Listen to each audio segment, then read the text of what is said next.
ఈరోజు మనతో పాటు కమిషనర్ హైడ్రా రంగనాథ్ గారు ఉన్నారు. సార్ నమస్కారం. సార్ నమస్కారం అండి. సార్ మీరు చాలా కూల్గా ఉన్నారు. అదే పోలీసు డిపార్ట్మెంట్లో డ్రెస్ చేసుకుంటే మీరంటే మాకు భయంగా ఉండేది కొద్ది జనాలకి. మీరు ఒక సిన్సియర్ ఆఫీసర్.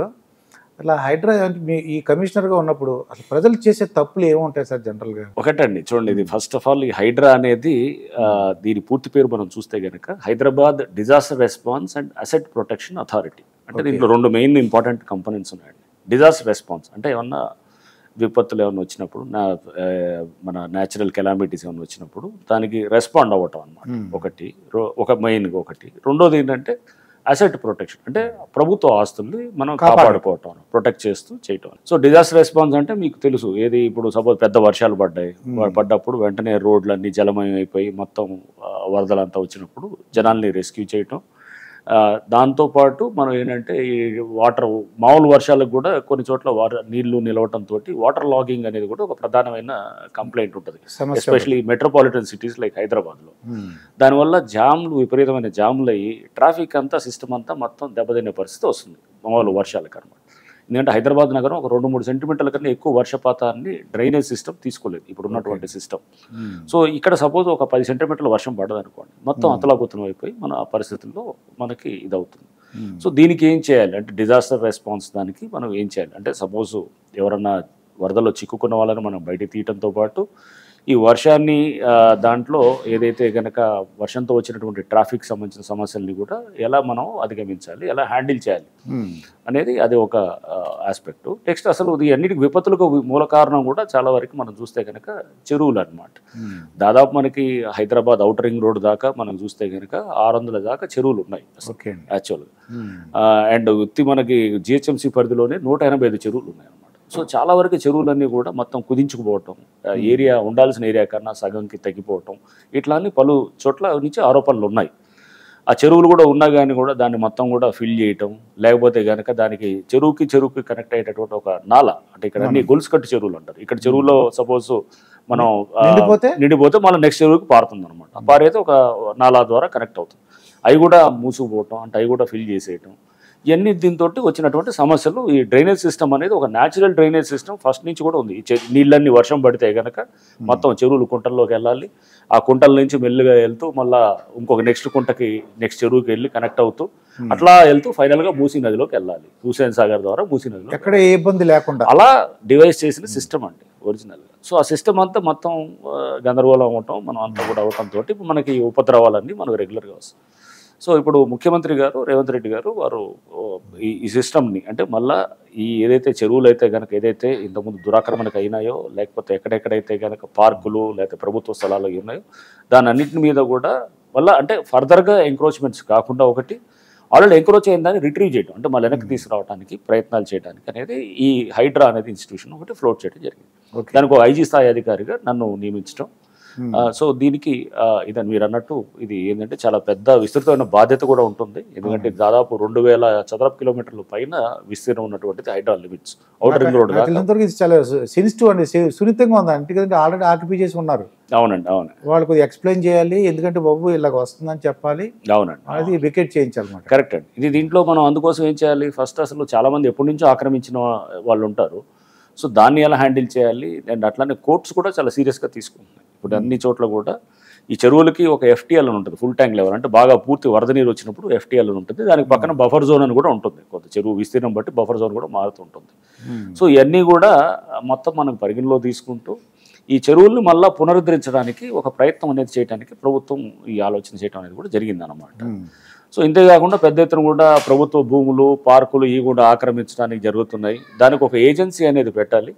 ఇది పెట్టి దీన్ని ఎన్ఫోర్స్మెంట్ ఏజెన్సీ లాగా, అంటే రేపు ఏంటంటే ఎవరన్నా దీంట్లో అక్రమ కట్టడాలు ఏమైనా వచ్చినా కానీ కూడా కూలగొట్టడం, వాళ్ళకు ఒక ప్రొసీజర్ ఉంటుంది, నోటీసులు ఇచ్చి చేసేది. జిహెచ్ఎంసీ వాళ్ళు లేదా మున్సిపాలిటీ వాళ్ళు చేసే ప్రొసీజర్, ఆ బలాన్ని అంతా చట్టపరంగా మాకు హైడ్రా కూడా ఇస్తారు. ఇచ్చి ఆ నోటీసులు ఇస్తాం, అంటే హైడ్రా అధికారులు వెళ్ళి నోటీసులు ఇవ్వచ్చు, కూలగొట్టచ్చు. తర్వాత దాన్ని అంటే through law, process of law అనమాట, దాన్ని స్వాధీనపరచుకుంటారు. ఆ భూమిని స్వాధీనపరచుకోవటం. అది కూడా జరుగుతుంది. ఇవన్నీ సిస్టమ్ అందరితో కలిసి రెవెన్యూ వాళ్ళు, ఇరిగేషన్ వాళ్ళు, మున్సిపాలిటీ వాళ్ళు, టౌన్ ప్లానింగ్ వాళ్ళు, పోలీసు వారు, ఇట్లా అన్ని డిపార్ట్మెంట్స్ కలిసి సమన్వయంతో చేసేటటువంటి సిస్టమ్ అండి ఇది. అట్లా దీన్ని ఆలోచన చేసి ఇది వచ్చింది, జీవో రూపంలో క్రియేట్ అయింది. దీనికి త్వరలో చట్టబద్ధత ఇద్దామని కూడా ముఖ్యమంత్రి గారి ఆలోచన అన్నమాట. దీనికి మరి అంటే ప్రజలు కోఆపరేషన్ చేయాలండి, మీకు కోఆపరేట్ చేయాలి తప్పకుండా. అదే ఎందుకంటే ఇప్పుడు దీనివల్ల కోట్లాది మందికి దీనివల్ల లాభం ఉంటుంది. ఇప్పుడు మనం హైదరాబాద్ జనాభా చూస్తే 1.5 పైన ఉంటుంది ఇది ఔటర్ రింగ్ రోడ్ దాకా. ఇది ఈ ఆక్రమణలు వీళ్ళు ఉండేవాళ్ళు కొన్ని లక్షల మంది ఉండొచ్చు, కొన్ని వేల మందో 1-2 లక్షలు ఉండొచ్చు. దీనివల్ల నష్టపోతున్న వాళ్ళు పెద్ద ఎత్తున ఎక్కువ, దానికి ఇంకా 100 రెట్లు ఎక్కువ ఉండొచ్చు. సో మనకంటే ఎవరు ఈ కబ్జాలు చేసిన వాళ్ళు వాళ్ళ ఇంట్రెస్ట్లు ముఖ్యమా, లేకపోతే ఎక్కువ మంది ఈ మొత్తం కమ్యూనిటీ ఇంట్రెస్ట్ ముఖ్యం అన్నప్పుడు మనం డెఫినెట్గా కమ్యూనిటీ ఇంట్రెస్ట్ వైపు పోవాలి. బట్ అలానే అన్ని ఆక్రమణలు మనం తీస్తామని నేను అలా అన్నాం. ఎందుకంటే ఇది ఎప్పటి నుంచో వస్తుంది. కొంతమంది చాలా పేదవారికి పట్టాలు ఇచ్చినవి ఉన్నాయి, కొన్ని ఇట్లా చేసినవి ఉన్నాయి. సో దాని విషయంలో కొంత మనం సెన్సిటివ్గా హ్యాండిల్ చేయాల్సి వస్తుంది. బట్ ఎవరైతే కనుక కబ్జాదారులు ఉన్నారో, ల్యాండ్ కబ్జాలు చేస్తూ వాళ్ళు దీంట్లో ప్లాట్లు చేసి వ్యాపారాలు చేయటాలు, లేకపోతే దీన్ని చేసి కొంతమంది చిన్న చిన్న వాళ్ళకి అమ్మటం, అంటే 50 గజాలు 100 గజాలు కూడా వీళ్ళే కబ్జా చేసి అమ్మిన సందర్భాలు కూడా ఉన్నాయన్నమాట. సో అట్లా కూడా చేసిన వాళ్ళు, వ్యాపారం చేసి దాని వెనకాల ఉండే వాళ్ళని కూడా మనం దీంట్లో పూర్తిగా ఐడెంటిఫై చేసి వాళ్ళ మీద యాక్షన్ తీసుకుంటూ, హైడ్రాకు ఒక పోలీస్ స్టేషన్ పవర్స్ కూడా ఇస్తున్నారు. హైడ్రాకు ఒక పోలీస్ స్టేషన్ కూడా వచ్చినప్పుడు ఖచ్చితంగా వాళ్ళ మీద కూడా యాక్షన్ ఉంటుంది. అంటే జనరల్గా వర్షం పడినప్పుడు మీరు చెప్పినట్టు ఒక మ్యాన్ హోల్స్ ఉంటాయండి, ఆ వాటర్ వెళ్ళిపోవడానికి వీళ్ళు ఓపెన్ చేస్తుంటారు ఎక్కువగా. మీరు అటువంటి విపత్కర పరిస్థితుల్లో మీరు ఎటువంటి ఇన్స్ట్రక్షన్స్ ఇస్తారండి ప్రజలకి? అదండి, ఇప్పుడు అది ఏమవుతుంది, ఆ పైన వాటర్ అనేది తొందరగా పోవడానికి కోసం అని ఇస్తున్నారు. ఇచ్చి అది పైన మ్యాన్ హోల్ ఓపెన్ చేస్తున్నారు. చేసినప్పుడు అక్కడ సరే ఒకవేళ ఆ టైంలో పైన ఏమవుతుందండి, దానికి యాక్చువల్గా కొన్ని హోల్స్ ఉంటాయి. మామూలుగా ఒక మ్యాన్ హోల్ పైన ఉండేటటువంటిది, దాన్నే మనం క్యాచ్ పిట్ అని అంటాం. దానిలోంచి వాటర్ మెల్లిగా వెళ్తుంది, లేదా చెత్త అడ్డుపడుతుంది అని చెప్పి దీన్ని పైన తీసేసి మూతం తీసేసి పెడతారనమాట.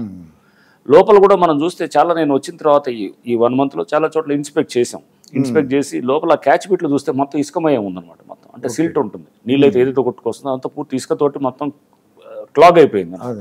అంటే నీళ్లు వస్తున్నాయి అనుకోండి, ఇప్పుడు మనకు బాత్రూంలో సపోజ్ స్నానం చేసినప్పుడు ఆ పైన అంతా ఏదైతే కనుక నాని ట్రాప్ అంటారు, ఆ పైన అంతా కాస్త చెత్త ఉందనుకోండి, వెళ్ళదు సరిగ్గా. ఆ చెత్తను క్లీన్ చేసేస్తే నీట్గా వెళ్తుంది అనమాట. సో సేమ్ థింగ్ ఇక్కడ కూడా మనం ఏంటంటే ఆ సిల్ట్ అంతా ఏదైతే బ్లాక్ చేస్తుందో ఆ బ్లాక్ చేస్తున్న సిల్ట్ని తీసేయాలి ఎప్పటికప్పుడు. తీసేస్తే మీకు గంటలో పోయే నీళ్లు మీరు ఇవన్నీ తీసేయడంతో 20 నిమిషాలు వెళ్ళిపోతాయి.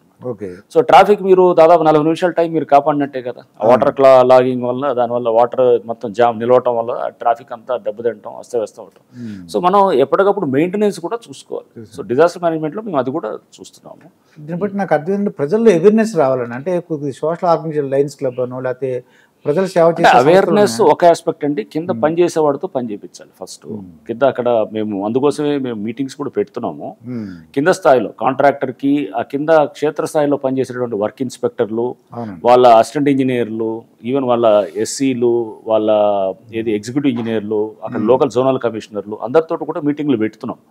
పెట్టి వాళ్ళతోటి కింద వాళ్ళు అంటారు, నిన్నే మేము క్లీన్ చేసామని అంటారు. మేము వెంటనే అక్కడ వీడియో చూపిస్తున్నాం స్క్రీన్ మీద, నేను క్లీన్ చేసిన దగ్గర క్లీన్ చేయలేదని చెప్పి చూపిస్తాను. అంటే కౌంటర్ చేస్తున్నాం, అది చేసి నువ్వు క్లీన్ చేయలేదు అక్కడ, ఇది ఇట్లా ఉంది అని చెప్పి. సో 1-2 సార్లు వార్నింగ్ చేస్తాం, తర్వాత డెఫినెట్గా యాక్షన్ ఉంటుంది అనమాట. అట్లా సో ఫస్ట్ అనేది ఏంటంటే ముందు మీరు చేయాల్సిన పని మీరు చేయాలనేది చెప్తున్నాం అనమాట. కింద చేయాలండి. ఒకవేళ ఆ సిల్ట్ క్లీన్ చేసేసారనుకోండి, ఇప్పుడు క్యాచ్ పిట్లో మట్టి తీసేస్తే కనుక వాటర్ మంచిగా పారుతుంది అనమాట. పారి నెక్స్ట్ మంచిగా వెళ్ళాల్సిన వాటికి వెళ్ళిపోతుంది అనమాట. అది జరగాలన్నమాట. ఎవరి పని వాడు చేస్తే సగం అసలు సమస్య లేదంటే ఆ పని చేయని వాళ్ళు అనమాట కింద.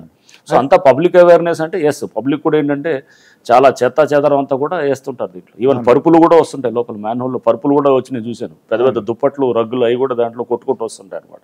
సో అంటే ఇష్టమైన అంటే మ్యాన్ హోల్స్లో ఇవన్నీ వచ్చినప్పుడు న్యాచురల్గా స్టక్ అయిపోతుంది, దానివల్ల కొద్దిగా ఇబ్బంది అవుతుంది. సో పబ్లిక్ కూడా మనం ఏంటంటే మనం వేస్ట్ డిస్పోజ్ చేసేటప్పుడు, ఇప్పుడు సపోజ్ ఎక్కడో పరుపుల్లో అక్కడ అంతా ఉంటాయి, ఏదో షాపులు ఉంటాయి, అంతా కట్ చేసిన కాటన్ గిటన్ అంతా తీసుకొచ్చి రోడ్డు మీద వేసేస్తారు. వర్షం పడితే అదంతా కొట్టుకుంటూ మళ్ళీ ఇక్కడికే కదా రావాల్సి.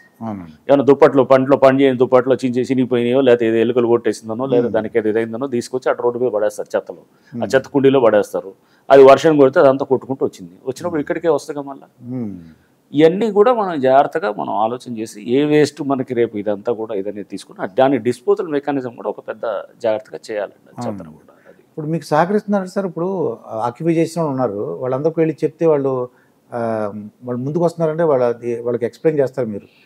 మీది ఈ కట్టడం వల్ల, మీరు ఆక్యుపై చేసుకోవడం వలన ఈ వర్షం నీరు వెళ్ళట్లేదు అని చెప్పినప్పుడు వాళ్ళకి అర్థమవుతుంటారు వాళ్ళకి. లేదు సహకరించడం అనేది అంటే ముందు వాళ్ళకి అక్కడ కొంత మనకి నోటీసులు ఇవ్వటం, సహకరించడం అనేది వాడు ఎవడికి వాడు అబ్జెక్ట్ చేస్తారండి మాది ఇదని చెప్పేసి.